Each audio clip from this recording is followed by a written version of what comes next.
क्या आप गोल्ड खरीदने का प्लान बना रहे हैं? क्या आप गोल्ड में निवेश करना चाहते हैं? तो इस वीडियो को आखिर तक देखिएगा। आज हम आपको बताने वाले हैं कि सोना खरीदते वक्त क्या क्या सावधानियां बरतनी चाहिए। वैसे तो सभी जानते हैं कि सोने की वैल्यू हमेशा कैश जैसी ही मानी जाती रही है।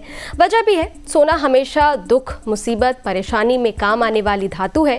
कभी इसे गिरवी रखकर लोग पैसा लेते हैं तो कभी बेचकर। आजकल गोल्ड लोन बेहद आसानी से मिल जाता है, यानी आज खरीदा गया सोना आपके लिए भविष्य में फायदेमंद साबित हो सकता है।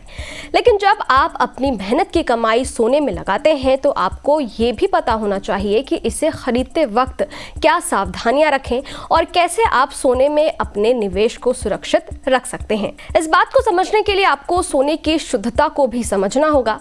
पहली बात ये जान लिए कि सबसे शुद्ध सोना 24 कैरेट का होता है, लेकिन आप जो सोना खरीदते हैं वो 24 कैरेट का नहीं हो सकता, क्योंकि इस स्थिति में सोना बेहद नर्म यानी सॉफ्ट होता है। इस वजह से इससे डिजाइन नहीं किया जा सकता और इसमें दूसरी धातु को मिलाना होता है। हाँ, अगर आप गोल्ड बॉन्ड या डिजिटल गोल्ड खरीदते हैं तो आप फिजिकल गोल्ड नहीं खरीद रहे हैं और ऐसे में आप 24 कैरेट गोल्ड खरीद सकते हैं। आप जब भी सोना खरीदें तो ये बात ध्यान रखें कि हॉलमार्क देखकर ही सोना खरीदें। हॉलमार्क मतलब सरकार की गारंटी। हमेशा ब्यूरो ऑफ इंडियन स्टैंडर्ड्स के हॉलमार्क वाला गोल्ड ही खरीदें। नए सरकारी नियमों के मुताबिक सोने पर अब 6 अंक वाला एक हॉलमार्क कोड होगा। इसे हॉलमार्क यूनिक ऑथेंटिफिकेशन नंबर यानी HUID कहा जाता है। इसी हॉलमार्किंग के जरिए ये पता किया जा सकता है कि गोल्ड कितने कैरेट का है। दूसरी बात ये कि जब भी आप सोना खरीदें उसकी कीमतों को IBJA की वेबसाइट या फिर MCX पर जरूर चेक कर लें। दरअसल हर कैरेट के सोने का भाव अलग अलग होता है। जैसे 24 कैरेट, 22 कैरेट और 18 कैरेट का रेट अलग होता है। 22 कैरेट आपको थोड़ा महंगा मिलेगा, इसमें दूसरी धातु बहुत कम होती है। वहीं 18 कैरेट आपको थोड़ा सस्ता मिलेगा क्योंकि इसमें दूसरी धातु थोड़ा अधिक होता है। इसी तरह 16 कैरेट और 14 कैरेट के दाम और भी कम होते हैं। खरीदने से पहले IBJA और MCX पर सोने के दाम जरूर चेक कर लें।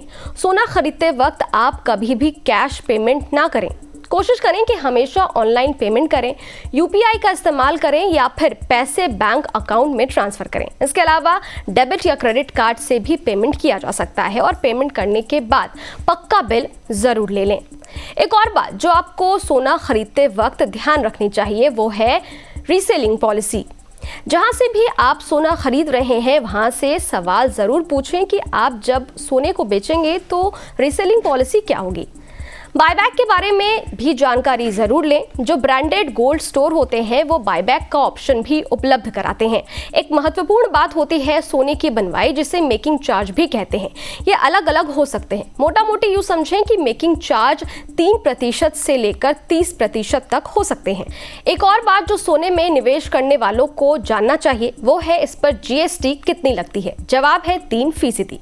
यानी जब आप गोल्ड खरीदते हैं तो आपको 3% GST देना होगा।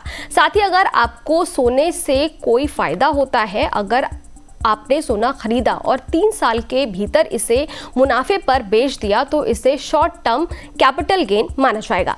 3 साल के बाद आपको लॉन्ग टर्म कैपिटल गेन देना पड़ सकता है। हालांकि इस पर एक बार अपने CA से चर्चा जरूर कर लें। सोना हमेशा से इंसान की पसंद रहा है, आज भी है। सोने का चार्म तो कभी खत्म होने से रहा। शायद यही कारण है कि दुनिया भर के देश और वहाँ के लोग भर भर के सोना खरीदते हैं।